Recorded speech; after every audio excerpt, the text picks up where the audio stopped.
Namaste, my dear friends. Welcome to SSC Santosh Study Center. It is only for DSC. ఈరోజు మనం భూస్వరూపాలు so 6వ తరగతి సాంఘిక శాస్త్రంలో ఉన్నటువంటి 3వ అధ్యాయము దాంట్లో మొదటి భాగము భూస్వరూపాలు అనే టాపిక్ గురించి డిస్కస్ చేద్దాం. సో ఇక్కడ చూస్తే ఇన్ఫర్మేషన్ చూడండి. మనం నివసిస్తున్న భూమి సమతలంగా కానీ ఏకరీతిగా కానీ లేదు. అనేక రూపాలలో ఎత్తుపల్లాలుగా ఉంది. కొన్ని చోట్ల ఉన్నతి చెందిన పర్వతాలు కొండలుగా అత్యధిక వాలుతోనూ మరికొన్ని చోట్ల విశాలమైనటువంటి పల్లపు ప్రదేశాలుగా ఉంది. మీరు ఒక ప్రాంతం నుంచి మరొక ప్రాంతానికి ప్రయాణం చేస్తే వాటి మధ్య ఎత్తులో అంతరాన్ని గమనిస్తారు. దీనినే ఒక ప్రాంతం యొక్క భూ నైసర్గిక స్వరూపం అంటారు. ఓకే, ఒక ప్రాంతం యొక్క భూ నైసర్గిక స్వరూపం అంటే ఏంటి అంటే ఒక ప్రాంతం నుంచి మరొక ప్రాంతానికి ప్రయాణం చేసినప్పుడు అంటే పోల్చి చూసినప్పుడు వాటి మధ్య ఎత్తులో అంతరం కనుక ఉంటే దాన్ని మనం ఒక ప్రాంతం యొక్క భూ నైసర్గిక స్వరూపం అని చెప్పొచ్చు. సో దాని తర్వాత భూస్వరూపాలు ముఖ్యంగా 3 రకాలు. అవి పర్వతాలు, నెక్స్ట్ పీఠభూములు, నెక్స్ట్ మైదానాలు. పర్వతాలు, పీఠభూములు, మైదానాలు. మీరు అనేక కొండలను లేదా పర్వతాల శ్రేణులను చూసే ఉంటారు. పర్వతాలు అత్యధిక ఎత్తులను, వాలులను కలిగి వాటిపైన అతి తక్కువ సమ ఉపరితలాన్ని కలిగి ఉండటాన్ని గమనిస్తారు. ఇక్కడ పర్వతాలు అంటే అర్థం ఏంటి? అత్యధిక ఎత్తులను ఉండాలి, ఎత్తు మరియు వాలులను కూడా కలిగి ఉండి తక్కువ సమ ఉపరితలాన్ని కలిగి ఉంటే దాన్ని పర్వతం అనొచ్చు. భారతదేశ పటంలో హిమాలయాలు, అరావళి పర్వతాలు, వింధ్య, సాత్పుర పర్వతాలను పరిశీలించండి. ఇవి మన దేశంలోని ముఖ్యమైనటువంటి పర్వత శ్రేణులు. మన రాష్ట్రంలో కూడా ఆదిలాబాద్, నిర్మల్, జగిత్యాల, పెద్దపల్లి, వికారాబాద్, మహబూబ్ నగర్, నాగర్ కర్నూల్, భద్రాద్రి మరియు జయశంకర్ జిల్లాలలో చెల్లాచెదురుగా విస్తరించి ఉన్న కొండలు వరుసలు అక్కడక్కడ మనం చూడవచ్చు. ఇవి ఆదిలాబాద్, నిర్మల్లోని సాత్మల కొండలు. ఇక్కడ చూడండి, సాత్మల కొండలు విస్తరించి ఉన్నటువంటి ప్రదేశము ఆదిలాబాద్, నిర్మల్లో ఉన్నాయి. మహబూబ్ నగర్, నాగర్ కర్నూల్లోని బాలాఘట్ కొండలు. ఇవి చాలా ఇంపార్టెంట్. జతపరచడం లాంటి క్వశ్చన్లో ఇలాంటి ఇచ్చే అవకాశం ఉంది. ఆదిలాబాద్, నిర్మల్లో ఉన్నటువంటి సాత్మల కొండలు. సాత్మల కొండలు ఎక్కడ ఉన్నాయండి? ఆదిలాబాద్ మరియు నిర్మల్లో ఉన్నాయి. అలాగే మహబూబ్ నగర్, నాగర్ కర్నూల్లోని బాలాఘట్ కొండలు. ఈ మహబూబ్ నగర్, నాగర్ కర్నూల్లోని బాలాఘట్ కొండలు. సాత్మల కొండలు వచ్చేసి ఆదిలాబాద్, నిర్మల్లో ఉంటే మహబూబ్ నగర్ మరియు నాగర్ కర్నూలు జిల్లాలోని బాలాఘట్ కొండలు, బాలాఘట్ శ్రేణులు. వికారాబాద్ జిల్లాలోని అనంతగిరి కొండలు. వికారాబాద్ జిల్లాలో అనంతగిరి కొండలు ఉన్నాయి. పెద్దపల్లి, జయశంకర్ జిల్లాలోని కందికల్ కొండలు మరియు జగిత్యాల జిల్లాలోని రాఖీ కొండలు. ఇవన్నీ పటంలో పరిశీలించారు. పక్క పేజీలో పటం ఇచ్చినట్టున్నారు, దాంట్లో చూద్దాం. పీఠభూములు అనేవి ఎత్తైనటువంటి ప్రదేశాలు. పర్వతాలు అయిపోయినాయి కదా, ఇప్పుడు పీఠభూములు. పీఠభూములు అనేవి ఎత్తైన ప్రదేశాలు. ఈ విశాలమైనటువంటి ఉపరితలాన్ని కలిగి ఉంటాయి. వాటి నడుమ అక్కడక్కడ కొండలు ఉంటాయి. పీఠభూములు పర్వతాల వలె కాకుండా స్వల్ప అసమాన ఎత్తులను, పల్లాలను కలిగి ఉంటాయి. భారతదేశంలోని అతిపెద్ద పీఠభూమి దక్కన్ పీఠభూమి. భారతదేశంలోని దక్కన్ పీఠభూమికి పశ్చిమం వైపు ఎత్తైన వాలుతో కూడిన ప్రాంతాన్ని పశ్చిమ కనుమలు అంటారు. ఇది భారతదేశంలోని దక్కన్ పీఠభూమికి పశ్చిమం వైపున ఎత్తైన వాలుతో కూడిన ప్రాంతాన్ని పశ్చిమ కనుమలు అని పిలుస్తారు. తెలంగాణలోని అధిక ప్రాంతం దక్కన్ పీఠభూమిలో ఉండటం వలన ఈ ప్రాంతాన్ని తెలంగాణ పీఠభూమి అంటారు. తెలంగాణలో అధిక ప్రాంతం దక్కన్ పీఠభూమిలో ఉంది కాబట్టి ఆ ప్రాంతాన్ని మొత్తము తెలంగాణ పీఠభూమి అని పిలుస్తారు. ఇది కొద్దిగా తూర్పుకు వాలి ఉంటుంది. దాని తర్వాత మైదానాలు. ఇక్కడ చూస్తే చిత్రం చూస్తే మీకు అర్థమైపోతుంది మైదానం అంటే ఏంటి. సున్నితమైనటువంటి వాలు కలిగిన సమతల విశాల ప్రాంతాలు. మైదానాలు అనేవి సున్నితమైన విశాలమైనటువంటి సమతల విశాల ప్రాంతాలు. సున్నితమైనటువంటి వాలు కలిగిన సమతల విశాల ప్రాంతాలు. పెద్ద నదులు మేట వేసిన ఓండ్రుతో ఈ ప్రాంతాలు ఏర్పడతాయి. సింధు మరియు దాని ఉపనదులు పంజాబ్ మైదానాన్ని ఏర్పరిచాయి. పంజాబ్ మైదానాన్ని ఏర్పరిచింది ఏంటంటే సింధు మరియు దాని ఉపనదులు కలిసి పంజాబ్ మైదానాన్ని. గంగా నది ఉత్తరప్రదేశ్, బీహార్ మరియు బెంగాల్ రాష్ట్రాల గుండా ప్రవహిస్తూ గంగా మైదానాన్ని ఏర్పరిచింది. ఈ గంగా మైదానం ఏ రాష్ట్రాలను కవర్ చేస్తుంది చూడండి. ఇక్కడ ఉత్తరప్రదేశ్, బీహార్ మరియు బెంగాల్ రాష్ట్రాల గుండా ప్రవహిస్తూ గంగా మైదానాన్ని ఏర్పరుస్తుంది. ఉత్తరప్రదేశ్, బీహార్, బెంగాల్. ఈ 2 విశాల మైదానాలను కలిపి గంగా సింధు మైదానము అంటారు. ఇక్కడ సింధు మైదానము అంటే పంజాబ్ మైదానము. సింధు మైదానం అన్న పంజాబ్ మైదానం అని ఒకటే. సింధు మరియు దాని ఉపనదులు కలిసి పంజాబ్ మైదానాన్ని ఏర్పరిచినాయి. నెక్స్ట్ గంగా నది ఉత్తరప్రదేశ్, బీహార్ మరియు బెంగాల్ రాష్ట్రాల గుండా ప్రవహిస్తూ గంగా మైదానం ఏర్పరిచింది. ఈ 2 విశాలమైనటువంటి మైదానాలను కలిపి గంగా సింధు మైదానం అని పిలుస్తారు. తూర్పు తీర మైదానం భారతదేశపు తూర్పు దిక్కున బంగాళాఖాత తీరానికి ఆనుకొని ఉన్నది. ఇక్కడ తూర్పు తీర మైదానం అనేది భారతదేశపు తూర్పు దిక్కున బంగాళాఖాత తీరానికి ఆనుకొని ఉన్నది. తమిళనాడు, ఆంధ్రప్రదేశ్, ఒడిశా మరియు పశ్చిమ బెంగాల్ రాష్ట్రాలు అధిక ప్రాంతం తూర్పు తీర మైదానంలోకి వస్తుంది. భారతదేశానికి పశ్చిమాన పశ్చిమ తీర మైదానం ఉన్నది. అది ఏ ఏ రాష్ట్రాలకి ఇది వీటి కిందికి వస్తాయో కనుక్కోండి అని ఇచ్చాడు ఇక్కడ. మీరు ప్రయత్నం చేసి ఒకసారి కనుక్కునే ప్రయత్నం చేయండి. భూ ఉపరితల స్వరూపాలైనటువంటి పర్వతాలు, పీఠభూములు, మైదానాలు మొదలైన వాటిని నైసర్గిక స్వరూపాలు అంటారు. తెలంగాణ రాష్ట్రం వివిధ నైసర్గిక స్వరూపాలను కలిగి ఉంది. తెలంగాణ రాష్ట్రం వివిధ నైసర్గిక స్వరూపాలను కలిగి ఉంది. 35వ పేజీలో ఇచ్చినటువంటి పటం చూడమంటున్నాడు, చూద్దాం. మన రాష్ట్రంలో పశ్చిమాన ఎగువ తెలంగాణ పీఠభూమి ఉంది. గోదావరి, కృష్ణా నదులు ఈ పీఠభూమి గుండా తూర్పు వైపుకు ప్రవహిస్తున్నాయి. ఏ నదులు ఉన్నాయండి ఇక్కడ? గోదావరి, కృష్ణా నదులు ఈ పీఠభూమి గుండా తూర్పు వైపుకు ప్రవహిస్తున్నాయి. మిగిలిన ప్రాంతాన్ని దిగువ తెలంగాణ పీఠభూమి అంటారు. ఓకే, ఇది కూడా తూర్పు వైపుకు వాడి ఉంటుంది. జంట నగరాలైనటువంటి హైదరాబాద్, సికింద్రాబాద్ నగరాలు సంగారెడ్డి, మహబూబ్ నగర్, నల్గొండ పట్టణాలు ఎగువ తెలంగాణ పీఠభూమిలో ఉండగా వరంగల్, కరీంనగర్ దిగువ తెలంగాణ పీఠభూమిలోకి వస్తాయి. ఇక్కడ ఎగువ తెలంగాణ పీఠభూమిలో ఉన్నటువంటి ప్రదేశాలు హైదరాబాదు, సికింద్రాబాద్ నగరాలు, సంగారెడ్డి, మహబూబ్ నగర్, నల్గొండ పట్టణాలు. హైదరాబాద్, సికింద్రాబాద్, సంగారెడ్డి, మహబూబ్ నగర్, నల్గొండ పట్టణాలు ఎగువ తెలంగాణ పీఠభూమిలో ఉంటే వరంగల్, కరీంనగర్ దిగువ తెలంగాణ పీఠభూమిలోకి వస్తాయి. ఈ భూస్వరూపాల గురించి మరియు ఇక్కడి ప్రజల జీవన విధానం ఏ విధంగా ఉందో తర్వాత అధ్యాయాల్లో తెలుసుకుంటారు. రైట్, ఇక్కడ ఈ పటంలో చూస్తే మీకు ఇక్కడ అర్థమైతే ఇక్కడ రాఖీ కొండలు ఉన్నాయి. ఇవి రాఖీ కొండలు, అనంతగిరి కొండలు, దేవర కొండలు, నిర్మల్ కొండలు అంటే నిర్మల్లో ఉన్నాయి ఇవి. నెక్స్ట్ సాత్మల కొండలు, ఇది గోదావరి నది, ఇవి కందికల్ కొండలు. ఇలా మనకు ఇక్కడ ఈ పటంలో కనుక చూసుకోవచ్చు. మనం ఇక్కడ ఈ ఆరెంజ్ కలర్ లో ఉన్నటువంటి దిగువ తెలంగాణ పీఠభూమి, కొద్ది గోధుమ రంగు కలర్ లో ఉన్నది ఎగువ తెలంగాణ పీఠభూమి. రైట్,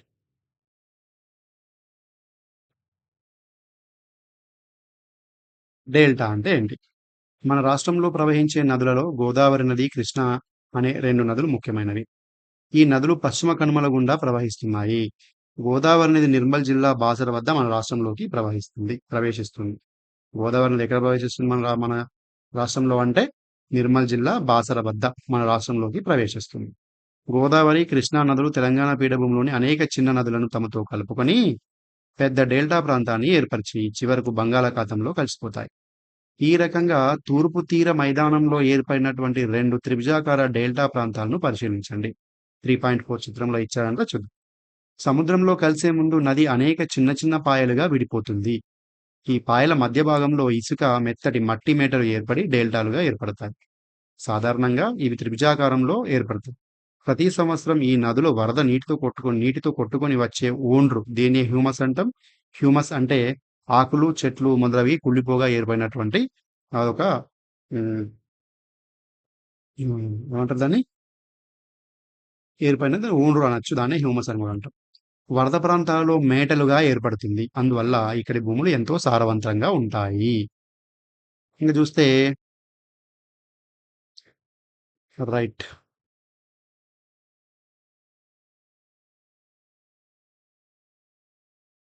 ఇదే ఇక్కడ ఈ ప్రాంతం చూస్తే దక్కన్ పీఠభూమి, తూర్పు కనుమలు ఇవన్నీ ఇచ్చాడు. మనం చూడొచ్చు ఈ పటంలో. ఇది పార్ట్ 1 అయిపోయింది. ఇది పార్ట్ 2 అదే 3వ చాప్టర్లో పార్ట్ 2 అండి. మేము డెల్టాలోని ఒక గ్రామాన్ని చూడాలనుకుని విజయవాడ నుంచి బయలుదేరి ఉయ్యూరు పట్టణం చేరుకున్నాము. మేము ప్రయాణించిన ప్రాంతమంతా సమతలంగా ఉంది. ఎక్కడ పర్వతాలు, వాగులు కనిపించలేదు. ఎన్నో చిన్న చిన్న కాలువలను, వాగులను దాటుకుంటూ ప్రయాణించాం. కాలువలకు 2 వైపులా పచ్చని చెట్లు, పంట పొలాలు కనిపించాయి.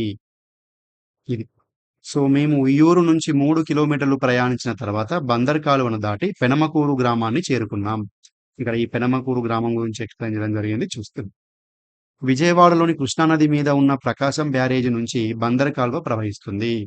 బందర్ కాలువ అనేది విజయవాడలోని కృష్ణానది మీద ఉన్న ప్రకాశం బ్యారేజీ నుంచి ప్రవహిస్తుందంట.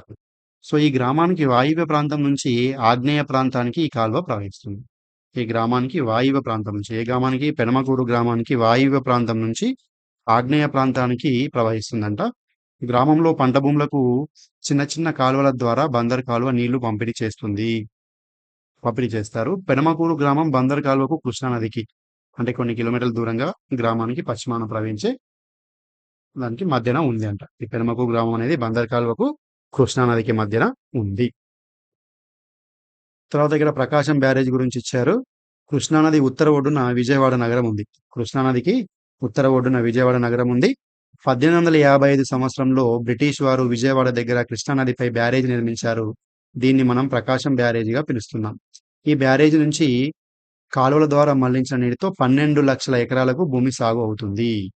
1855 సంవత్సరంలో బ్రిటిష్ ప్రభుత్వం నిర్మించినటువంటి బ్యారేజ్ ఇది కృష్ణానదిపై నిర్మించిన దాన్నే ప్రకాశం బ్యారేజ్గా పిలుస్తాం మనం. ఇంకా నేలలు చూస్తే పెనమకూరులో నేలలు చాలా వరకు సారవంతమైన ఒండ్రు నల్లరేగడి భూములు.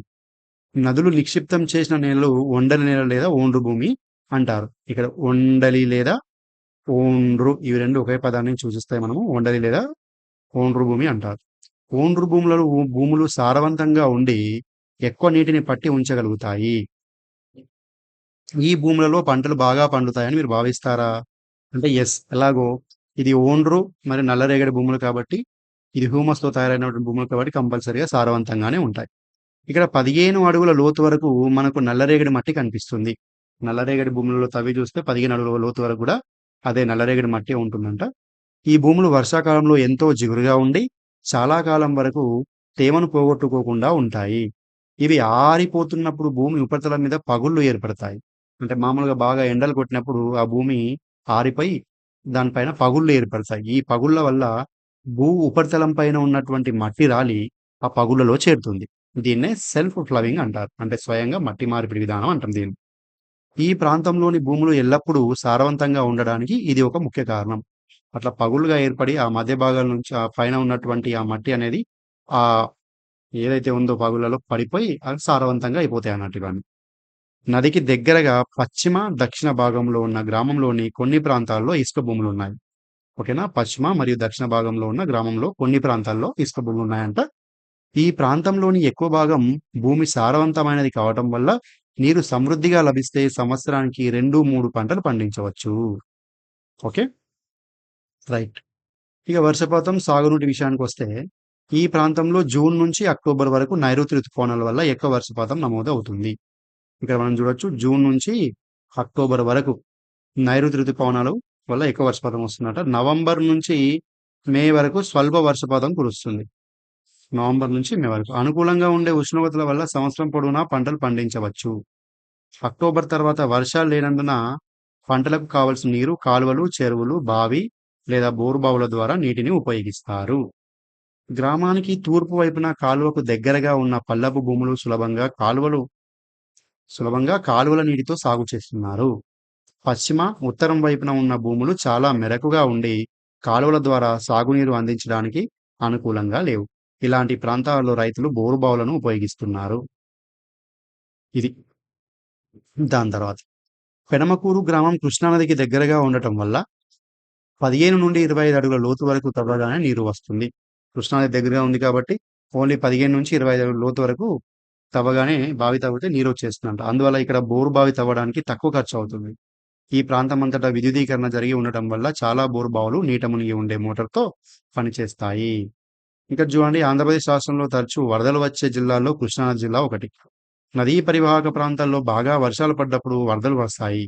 వరద నీటి వల్ల పెద్ద ఆనకట్టలు పూర్తి స్థాయిలో నిండిపోయినప్పుడు ఆ నీరు దిగువకు విడుదల చేస్తారు. దీని ఫలితంగా ఆనకట్టకు దిగువ ఉన్న లోతట్టు గ్రామాల్లోకి వరద నీరు వస్తుంది. వరద నీరు ఎంతో వినాశకారి, ఉత్పత్తిని పెంచేదిగా కూడా ఉంటుంది. తుఫాన్ల వల్ల కూడా ఎక్కువ వర్షాలు పడి నదికి వరదలు వస్తాయి. తుఫాన్ల కారణంగా బలమైన గాలుల వలన పెద్ద పెద్ద చెట్లు, ఇల్లు ధ్వంసం అయ్యి నీటిలో కొట్టుకొని పోతాయి. పెనమకూరు గ్రామం లోతట్టు ప్రాంతంలో లేకపోవడం వల్ల వరదల తీవ్రతకు గురయ్యే అవకాశం తక్కువ. 1997, 2006, 2009 సంవత్సరాల్లో కృష్ణానదికి భయంకరమైనటువంటి వరదలు వచ్చినా ఈ గ్రామానికి నష్టం కలగలేదు. రైట్.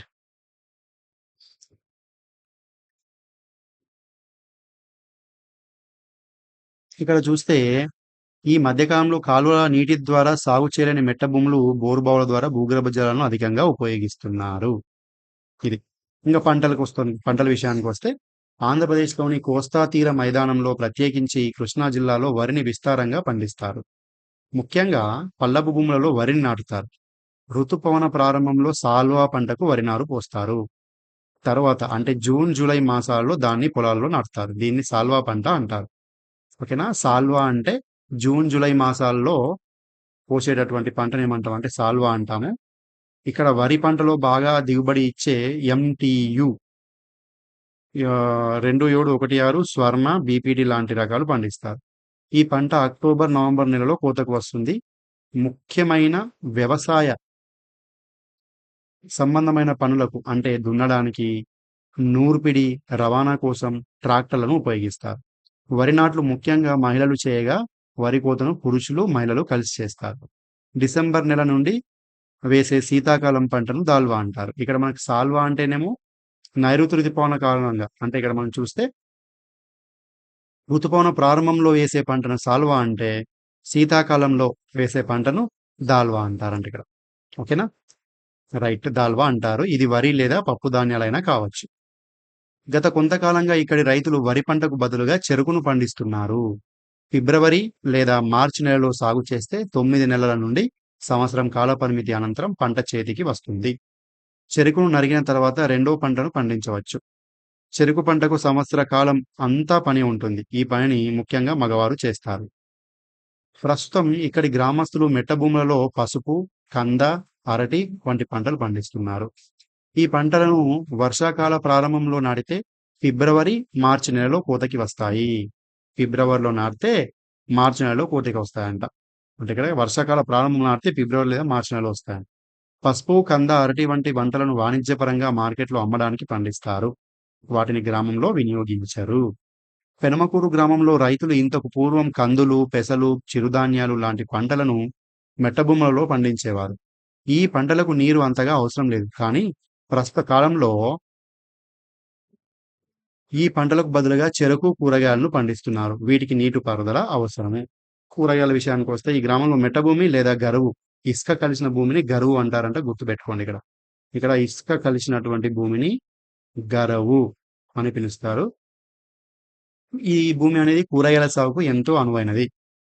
పల్లపు భూములలో రెండో పంటకు కాలువల ద్వారా నీరు సమృద్ధిగా రానప్పుడు ఇక్కడి రైతులు వరి పంటకు బదులుగా కూరగాయలు సాగు చేస్తారు. సాధారణంగా వంకాయ, బెండకాయ, దొండకాయ, బీరకాయ, క్యాబేజీ లాంటి పంటలు పండించి దగ్గరలోని ఉయ్యూరు రైతు బజార్లో విక్రయిస్తారు. వేసవి కాలంలో కొంతమంది వ్యవసాయదారులు వాళ్ళ భూములలో సారం పెంచడానికి జీలుగా, పిల్లి పెసర లాంటివి వేస్తారు. ఈ చిక్కుడు జాతికి చెందిన పంటల వల్ల భూమిలో నత్రజని శాతం పెరుగుతుంది. మనకు తెలుసు కదా చిక్కుడు జాతి చెందినటువంటి చెట్లలో వేర్లలో నత్రజని ఉంటుంది. దానివల్ల ఈ భూమి భూసారం పెరుగుతుందని జీలుగా, పిల్లి పెసర వంటి వాటివి వేస్తారంట ఇవి. ఇవి వేసిన 30-40 రోజుల తర్వాత ఈ మొక్కలను భూమిలో కలిపి దున్నుతారు. ఇది పంటకు ఎరువుగా ఉపయోగపడుతుంది. ఇంకా తోటలు. కృష్ణానది ఒడ్డున మరియు పెనమకూరు మెట్ట ప్రాంతాలలో మనకు వివిధ రకాల పండ్ల మొక్కలు, తోటలు కనిపిస్తాయి. జామ, సపోటా, బొప్పాయి లాంటి చెట్లు కనిపిస్తాయి. నది సమీప భూములలో ఎక్కువ భాగం ఇసుకతో కూడి ఉన్న మట్టి ఉంటుందని రైతులు చెప్పారు. ఈ భూములకు తేమను నిలుపుకునే సామర్థ్యం తక్కువగా ఉంటుంది. అందువల్ల ఈ ఇసుక భూములలో వరి పంట సరిగా పండదు. ఈ భూములలో పండ్ల మొక్కల వేర్లు నేలలోకి లోతుగా వెళ్లి అక్కడ నీటిని తీసుకొని బాగా పెరుగుతాయి. అందువల్ల నదీ సమీప భూములు పండ్ల తోటల పెంపకానికి అనువుగా ఉంటాయి. ఇటీవలి కాలంలో అంటే సాగునీరు, పంటల మార్పిడి గురించి నేర్చుకుంటే ఇటీవల కాలంలో ఆహార ధాన్యాలు అనేటువంటి వరి, చిరుధాన్యాలు, పప్పు ధాన్యాల ఉత్పత్తి నుంచి చెరకు, కూరగాయలు, పండ్లు, పసుపు లాంటి నగదు పంటల వైపు ఇక్కడ రైతులు మొగ్గు చూపుతున్నారు. నీరు సమృద్ధిగా లభించడం, మార్కెట్ వ్యవసాయం అందుబాటులో ఉండడం, ఎరువులకు, విత్తనాలకు బ్యాంకుల ద్వారా రుణ సౌకర్యం లభించడమే దీనికి ముఖ్య కారణము. ఇంకా భూమి యాజమాన్యం, కౌలుదారి విధానం గురించి చూసుకుంటే పెనమకూరులో మొత్తం 750 కుటుంబాలు ఉండగా వాటిలో 10 కుటుంబాలకు 10 ఎకరాల కంటే ఎక్కువ భూమి ఉంది. సుమారు 150 కుటుంబాలకు 5 ఎకరాల కంటే తక్కువ భూములు ఉన్నాయి. మిగిలిన కుటుంబాలకు ఏ రకమైనటువంటి భూములు లేవు. వీరు భూమిని కౌలుకు తీసుకోవడమో లేదా యజమానుల భూములలో కూలీ పని చేసుకుంటూనో బతుకుతున్నారు. తర్వాత ఇక్కడ పెనమకూరు నేలల రకాల జవాబు ఇలా ఇచ్చాడు. పెనమకూరు నేలల రకాలు ఇక్కడ ఏమున్నాయి? మెయిన్గా బంకమట్టితో చేసినటువంటి భూములు ఎక్కువ ఉన్నాయి. మళ్ళీ నల్లరేగడి భూములు ఉన్నాయి. కింద ఇచ్చిన వాటిలో ఏ వాక్యం సరే. ఇసుక భూములు తేమలు కలిగి ఉంటాయి. రాంగు. నల్లరేగడి భూములు ఎక్కువ తేమను కలిగి ఉంటాయి. ఇది రైటు. పెనమకూరు గ్రామంలోని రైతులు డ్యాస్ నేలలో వరిని పండిస్తారు. అంటే పల్లపు ప్రాంతాల్లో. కృష్ణానది ఒడ్డున పండ్ల మొక్కలు పెంచడానికి కారణం. అక్కడ ఇసుక భూములు ఉన్నాయి కాబట్టి. ఇవి మనం చూసుకోవచ్చు. ఈ గ్రామంలో అనేక కులాల వాళ్ళు, వృత్తుల వాళ్ళు నివసిస్తున్నారు. గ్రామంలో ముఖ్య ప్రాంతంలో భూమి యజమానులు మాత్రమే నివసిస్తున్నారు. ఇతరులు గ్రామంలోని సమీప శివారు ప్రాంతాల్లోని బందరు కాలువకు ఇరువైపులా గ్రామానికి దక్షిణ భాగంలో నివసిస్తున్నారు. గ్రామం మధ్య భాగంలో చిన్న కిరాణా దుకాణాలు, బ్యాంకు, ఆర్ఎంపీ డాక్టర్లు, మందుల షాపు, ఐరన్ వెల్డింగ్ షాపులు, క్షౌరశాల, చిన్న హోటళ్లు కూడా ఉన్నాయి. ఇక మనం అక్కడ పెనమకూరులో ఉన్నటువంటి ఇళ్ళ రకాలు చూడొచ్చు. రైతుల ఇల్లు, గుడిసె, నెక్స్ట్ ఇక్కడ చిన్న రైతుల ఇల్లు, రోడ్లు, రకరకాల సంబంధించినటువంటి విషయాలు ఇచ్చారు ఇక్కడ మనకు. ఇంకా జంతువుల పెంపకం విషయంకి వస్తే ఈ గ్రామంలోని మొత్తం భూమి సాగులో ఉండడం వల్ల పశువుల మేతకు భూమి కరువైంది. అందువల్ల కొన్ని ఎద్దులను, ఆవులను, బర్రెలను, గొర్రెలను పొలంలో పనిచేయడానికి పాల కొరకు మాత్రమే పెంచుకుంటారు. ఇక్కడి వాళ్ళు జంతువులను ఎలా పోషిస్తున్నారో ఊహించండి అంటున్నాడు. బుట్టలు అల్లడం, పందుల పెంపకం, చేపలు పట్టడం. బందరు కాలువకు రెండు వైపులా బుట్టలు అల్లే 15-20 కుటుంబాల వాళ్ళు నివసిస్తున్నారు. వీళ్ళు వేరే గ్రామం నుంచి పనుల నిమిత్తం ఇక్కడికి వలస వచ్చారు. వీళ్ళ ప్రధాన వృత్తి బుట్టలు అల్లడం, ఎలుకలను పట్టడం, పందులను పెంచడం. జగన్నాథ నాంచారయ్య ఇక్కడికి 30 సంవత్సరాల క్రితం వచ్చి స్థిరపడ్డాడు. ఇతను కాలువకు రెండు వైపులా పెరిగే ఈత ఆకులను సేకరించి బుట్టలు అల్లుతాడు. ఇతని భార్య ఒక రోజుకు 5-6 బుట్టలు అల్లి పక్క గ్రామంలో విక్రయిస్తారు. ఇతని పొరుగున ఉన్న కట్టా శివయ్య అనే వ్యక్తి కాలువలో బుట్ట వల సాయంతో చేపలు పట్టి పక్క గ్రామంలో అమ్ముతాడు. ఇంకా కోళ్ల పెంపకం కూడా ఉంది ఈ గ్రామంలో. ఈ గ్రామంలో పూర్తిగా ఆధునీకరించినటువంటి కోళ్ల ఫారం ఉందంట. వీటిని నిప్పల్స్ ద్వారా ఆహారాన్ని కన్వేయర్ ద్వారా, నీటినేమో నిప్పల్స్ ద్వారా సరఫరా చేస్తారు. మరియు ఆహారాన్ని కన్వేయర్ ద్వారా, కన్వేయర్ బెల్ట్ ద్వారా అందిస్తారని చెప్తున్నారు ఇక్కడ. ఈ ఫారంలో 80,000 కోళ్లు ఉన్నాయి. ఇవి రోజుకి 50,000 గుడ్లు పెడతాయంట. ఈ గుడ్లను విజయవాడ, అస్సాం, బీహార్ రాష్ట్రాలకు ఏజెంట్ల ద్వారా ఎగుమతి చేస్తారు. చేపల ఆహారం కోసం కోళ్ల పెంటను సమీపంలోని రైతులకు అమ్ముతారు. ఇంకా రైసు మిల్లు. ఇక్కడ ఒక బియ్యం మర అంటే రైస్ మిల్లు కూడా ఉంది. ఈ మిల్లు యజమానులు రైతుల దగ్గర ధాన్యం కొని మరపట్టి అనంతరం బియ్యంను ఇతర ప్రాంతాల్లో అమ్ముతారు. ఇక్కడ కోళ్ల పెంపకం, బియ్యం మరలు వ్యవసాయ ఆధారమైనవి. అందుకే వీటిని వ్యవసాయ ఆధారిత పరిశ్రమలు అంటారు. మైదాన ప్రాంతంలో ఇదే రకమైనటువంటి పరిశ్రమలు కనబడతాయి. రవాణా సౌకర్యం ఉండటం వల్ల ఇక్కడి వాళ్ళు అవసరమైనటువంటి ముడి సరుకులను కొనుగోలు చేసి వాటితో ఉత్పత్తి చేసిన వస్తువులను అమ్మకం చేయగలుగుతారు. ఇంకా రోడ్డు రవాణా, మార్కెట్లు. ఈ ప్రాంతం నుండి వివిధ నగరాలకు, పట్టణాలకు అభివృద్ధి చెందిన రోడ్డు రవాణా వ్యవస్థ ఉంది. వీరి ఉత్పత్తులను సులభంగా విక్రయించడానికి ఇది దోహదపడుతుంది. ఇక్కడి రైతులు చెరకు పంటను ఉయ్యూరులోని పంచదార మిల్లుకు సరఫరా చేస్తారు. వీరు పండించిన కూరగాయలను, అరటిపళ్లను విజయవాడలోని రైతు బజార్లకు సరఫరా చేస్తారు. వరి ధాన్యాన్ని పంట భూమిలోని మధ్యవర్తుల ద్వారా విక్రయిస్తారు. ఇక కూలీల లభ్యత. ఈ గ్రామంలో ఉన్న వాళ్ళలో ఎక్కువ మంది ఇక్కడే పని లభిస్తుంది. కొంతమంది వ్యవసాయ కూలీని చుట్టుపక్కల గ్రామాల నుంచి కూడా వస్తుంటారు. 10వ తరగతి లేదా ఆ పైన చదువుకున్న యువకులు ఆటో డ్రైవర్లుగా, మెకానికల్గా, ఎలక్ట్రీషియన్లుగా స్థిరపడ్డారు. ఇది ఇక్కడ కీలక పదాలు చూస్తే కొండలు, పీఠభూములు, మైదానము, తీరము, తుఫాను, వరద. ఇవి కీలక పదాలుగా ఉన్నాయి. సో ఇదండి ఈరోజు ఉన్నటువంటి టాపిక్. ఓకే. ఇంకా నెక్స్ట్ టాపిక్ వేరే వీడియోలో పెడతాను. ఆ వీడియోలో మీతో డిస్కస్ చేద్దాం. ఇదండి. ఓకేనా? సో నా వీడియోను సబ్స్క్రైబ్ చేసుకోండి. అంటే ఛానల్ సబ్స్క్రైబ్ చేయండి. వీడియోని షేర్ చేయండి. తద్వారా నేను పెట్టినటువంటి నోటిఫికేషన్స్ వస్తాయి. ఓకేనా? Thank you very much. Will meet in the next class. Bye bye.